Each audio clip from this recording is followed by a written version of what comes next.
మా కొద్ది తెల్లదొరతనం అంటూ ప్రజా కవి గరిమెల్ల నిలదీస్తే మా కొద్ది జగన్ దొరతనం అంటూ ప్రజా నేత జనసేనాని గర్ణించారు. ఆంధ్రప్రదేశ్ రాష్ట్ర బాధ్యతని పవన్ కళ్యాణ్ తీసుకుంటాడు, జనసేన తీసుకుంటాడు.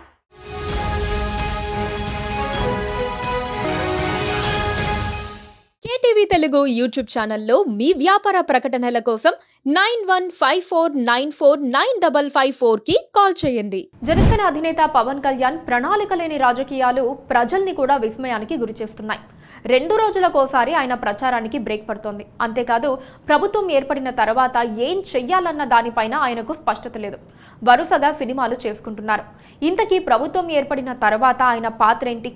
పవన్ ఎందుకు ముందు చూపుతో నిర్ణయాలు తీసుకోవడం లేదు? ఆంధ్రప్రదేశ్లో ప్రభుత్వం మారబోతోందని ఎన్డీఏ కూటమి నేతలు చెబుతున్నారు. కాస్త తగ్గైనా ఓట్లు చీలిపోకుండా చూసుకుని విజయం సాధించాలని టీడీపీ జనసేన అధినేతలు భావించడంతో పొత్తు ఖరారైంది. పవన్ కళ్యాణే ఓట్లు చీల్చకూడదని ముందుగానే ప్రకటన చేశారని చంద్రబాబు ప్రతి సభలోనూ క్రెడిట్ ఇస్తూ ఉన్నారు. పవన్ కళ్యాణ్ పొత్తులు పెట్టుకుని పోటీ చేస్తామని ప్రకటించినప్పుడు చాలా మంది పవర్ షేరింగ్ అంశాన్ని తెరపైకి తెచ్చారు. అయితే పవన్ కళ్యాణ్ ఆశపడలేదు. తాను ఎమ్మెల్యేగా గెలవలేదన్న సంగతిని ఆయన గుర్తు చేసుకుని ఆ విషయాన్ని పక్కన పెట్టేశారు. ముందు గెలవడమే లక్ష్యమంటున్నారు.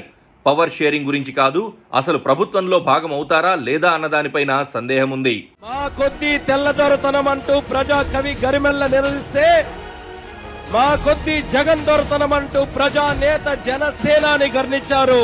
ఆంధ్రప్రదేశ్ రాష్ట్ర బాధ్యతని పవన్ కళ్యాణ్ తీసుకుంటాడు, జనసేన తీసుకుంటాడు. పవన్ కళ్యాణ్ తమ ప్రభుత్వం అధికారంలోకి వస్తే ఏమేమి చేస్తామో చెబుతూ ఉన్నారు. అయితే ఆయన ఇచ్చే హామీలు వ్యక్తిగతం కావు, కూటమి తరపున. అంటే కూటమి వాటిని నెరవేర్చాల్సి ఉంటుంది.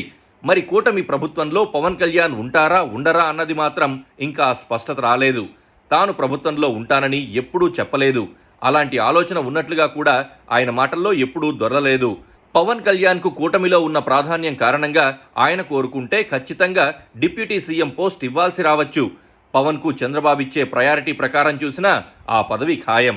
కానీ పవన్ కళ్యాణ్ మాత్రం వేరే ఆలోచనల్లో ఉన్నారు. పవన్ కళ్యాణ్కు అలాంటి ఆలోచన లేదని సినిమాల విషయంలో ఆయన కమిట్మెంట్స్ చూస్తే అర్థమవుతోంది. కనీసం 4 సినిమాలైనా కంప్లీట్ చేయాల్సి ఉంది.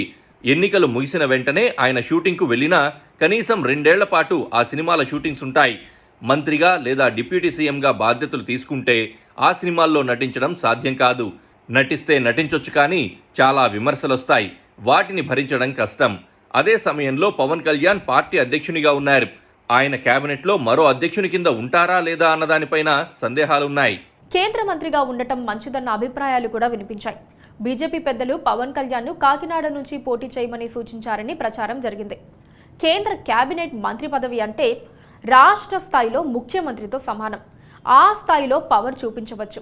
అయితే పవన్ మాత్రం తాను ఎంపీ స్థానంలో పోటీ చేసేది లేదని, రాష్ట్ర రాజకీయాల్లోనే ఉంటానంటున్నారు. అసెంబ్లీకే పోటీ చేస్తున్నారు.